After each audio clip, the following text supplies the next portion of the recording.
3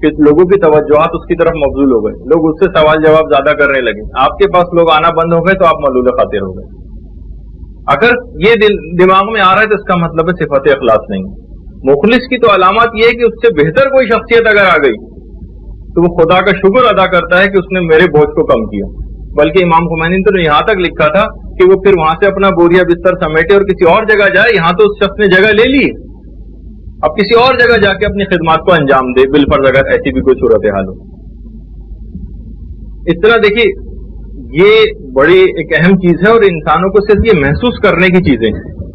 اگر کبھی بھی آپس میں کوئی ایسی جیلسی, کینہ یا کسی کو ابھرتے ہوئے دیکھ کر, یا کوئی نئے آنے والی ہو سکتا ہے کہ آئندہ طالبات کے اندر سے ایسی آ جائے جو پرانی سینئر طالبات سے بھی آگے جا رہی ہو, اور دل میں ان کے کچھ اس انداز کی رقابت آ جائے جو اسلام کو پسندیدہ نہیں ہے, تو اس کا مطلب ہے کہ صفت اخلاص کی کمی. آیت اللہ گلپائگانی, آیت اللہ سید محمد رضا گلپائگانی فرماتے ہیں کہ ایک دفعہ میں ایک عالم جانکنی کی کیفیت میں تھے تو میں ان کے پاس گیا عیادت کے لیے. آنکھیں کھولی, پوچھا کہ کیا تم سید محمد رضا گلپائگانی ہو؟ کہنے لگے جی ہاں. کہا کہ دیکھیے حالت نظم ہے, کہا کہ خدا نے آخر مجھ پر اتنا ظلم کیوں کیا؟ استغفر اللہ, جانکنی کی کیفیت میں ایک عالم کہہ رہا ہوں. سید محمد رضا گلپائگانی نے کہا ایسی کیا بات ہو گئی؟ کہا کہ دیکھو تم میرے ہمدرد اور کلاس فیلو تھے, تم اتنے بڑے مقام اور مرتبے تک خدا نے تم کو پہنچا دیا اور میں وہی چھوٹا سا ایک عالم ہی رہا, آخر خدا نے مجھ پہ اتنا ظلم کیوں کیا؟ تو بعض اوقات دیکھیے انسان علم حاصل کرنے کے باوجود بھی اگر نورانیت اس کے دل میں نہ آئے, نورانیت اگر اس کے دل میں نہیں آ رہی اور وہ فقط اور فقط انہی جیلسیز کے اندر لگا ہوئے ایک دوسرے سے حسد اور رقابت کے جذبات میں, تو دیکھیے وقت مرگ قریب آ گیا, خدا کو منہ دکھانے والا ہے اور اس وقت بھی اس کی وہ کیفیات کے اندر تبدیلی نہیں آ رہی. ہم دیکھتے ہیں یہی حسد اور جیلسیز تھی کہ جو کہ علامہ ذیشان در جوادی مرحوم تو یہیں کے اکثر ذاکرین نے پابندیاں لگوائی تھی پاکستان آنے پر, صرف اس وجہ سے کہ جب وہ آتے تھے تو ظاہر ہے کہ لوگوں کی ان کی طرف رغبت ہوتی تھی, تو اس جیلسی کے اندر باقاعدہ حکومت پاکستان کو درخواستیں دے دے کے ان کے ویزے کو کینسل کروایا جاتا تھا. یہ اخلاص کی اگر علامتیں نہ ہوں تو ایسے افراد بھی آج بھی ہیں, کیونکہ جو ذرا سے ٹی وی چینلز کے اوپر آنے کے لیے پروڈیوسروں کے گھروں کے چکر لگاتے ہیں, اس کا معنی فقط اور فقط یہ ہے. اور جیسے کہ ہم نے سننے میں بھی آیا کہ ایک ذاکر نے تو اپنی تقریر بیچ میں سے اپنی مجلس ادھوری چھوڑ دی جب انہیں پتہ چلا کہ کوئی ٹی وی چینل والوں نے لینے کے لیے آئے. تو ایسے افراد, اور دیکھیے جو اپنے عمل کو خالص کر لے, پھر ایسے ہی افراد کے لیے ابھی میں پہلی علامت بتا رہا ہوں, ایسے ہی افراد کے لیے پھر وہ کیفیت بھی ہوتی ہے کہ ایک عالم جو کہ جب مجلسیں پڑھنے جاتے تھے تو جب تک ممبر پہ آنے سے پہلے امام حسین پر سلام کرتے تھے, اور جب تک جواب سلام نہ آ جاتا تھا ممبر کے اوپر نہیں جاتے تھے. لوگوں نے ان سے پوچھا کہ آخر یہ مقام اور مرتبہ آپ کو کیسے ملا؟ کہا ایک واقعے کی وجہ سے. وہ واقعہ کیا ہے؟ کہنے لگے کہ ایک دفعہ مجھ سے پہلے ایک عالم تقریر کر رہے تھے, بہت اچھی تقریر کی, لیکن ایک سیکنڈ کو میرے دل میں خیال پیدا ہوا کہ اب جو میں تقریر کروں گا تو ایسی تقریر کروں گا کہ ان کی تقریر کا اثر ظاہر ہو جائے گا. کہہ رہے ہیں فقط ایک سیکنڈ کے لیے میرے دل میں یہ خیال آیا, جیلسی اور ایک رقابت. میں نے اسی وقت فیصلہ کر لیا کہ میں 1 سال تک کوئی تقریر نہیں کروں گا اور اپنے نفس کو خوب ستاؤں گا, اپنے نفس کو ایک ایسی سزا دوں گا. اور پھر کہہ رہے ہیں کہ اب پھر اس کے بعد میرے اندر ہی کیفیت پیدا ہو گئی اس واقعے کے بعد سے کہ جب کبھی بھی ممبر پہ جاتا ہوں امام حسین کو پہلے سلام کرتا ہوں,